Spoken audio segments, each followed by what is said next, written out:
My family abandoned me when I was 21. Now, they want to re-enter my life. When I was 21, my fiancé proposed to me. He was the light of my life, and we had known each other since preschool. Our families were very close. He was an only child, but I had two older sisters. He was especially close to them, which is important to note. We grew up together, and when we started dating, our parents were overjoyed. He helped me deal with my anxiety, and even when I gained some weight and my mother criticized me, he defended me. He said he loved me for who I was, not for my appearance, and he always claimed that I was the most beautiful girl in the world to him. Our engagement lasted only 6 months before the incident occurred. My middle sister, Nikki, was a cold person who rarely showed affection. She only ever opened up to my fiancé, as she considered him a brother and he had helped her through dark times, such as drug addiction and breaking the law.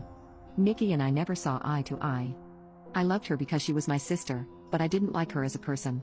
Out of the blue, Nikki invited me to go clubbing with her. We had never done this together before, and she felt guilty for being so distant from me. I agreed, and we went out that night. Clubbing wasn't my style, but after a few drinks, I loosened up and started having fun.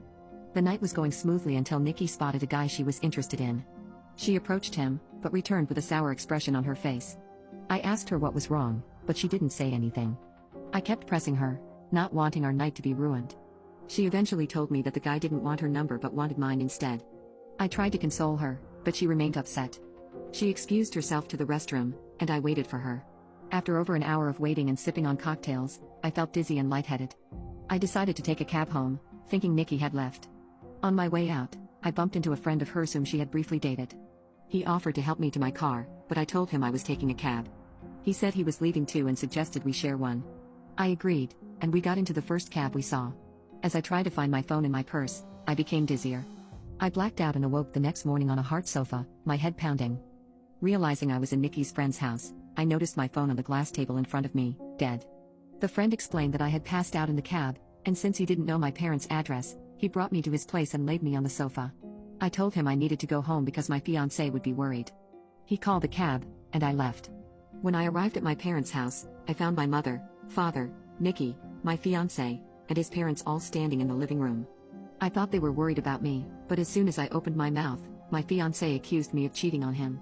I was baffled and tried to explain the night's events, but everyone kept interrupting me. Nikki then chimed in, accusing me of being a liar and heartless. She claimed that I had flirted with random guys all night and left with her friend while she was in the bathroom. I told her what had actually happened, but she showed me a photo of us leaving the club that looked incriminating. I was too drunk to realize his hand had been on my back. My fiancé was furious, and our mothers were both crying. I asked Nikki to call her friend so he could confirm that nothing happened, but when she did, he told a completely different story. He claimed that I begged him to take